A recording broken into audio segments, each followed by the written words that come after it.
US-China direct economic war is increasingly frightening the rest of the world as nations try to ward off President Trump's tariff threat.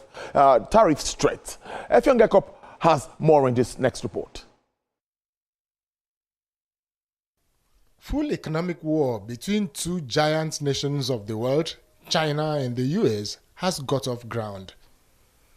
It started slowly when the American government, under President Donald Trump, accused China and the rest of the global trading partners of cheating American economy through over-invoicing, which he called a rip-off. Look, we've been ripped off by essentially everybody for 35 years. This is not just a new thing.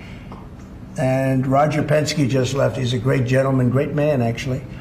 And he said no other president would have had the guts to do this. And I believe that's right. They wouldn't have done it. They should have done this a long time ago. China today sits on 245% trade tax imposed by America. In response, a 125% tariff is thrown on the US by China. Other nations of Canada, Mexico, the EU, Japan and India have taken their doses of President Donald Trump's tariff.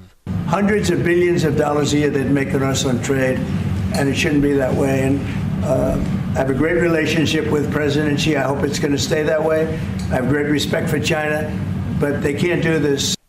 In normal economics, tariffs are desired to prevent dumping. World trade itself is a form of diplomacy. Nations engage in trade to keep ties. Some people say that current tariff war compromises international trade, making work at the World Trade Organization difficult.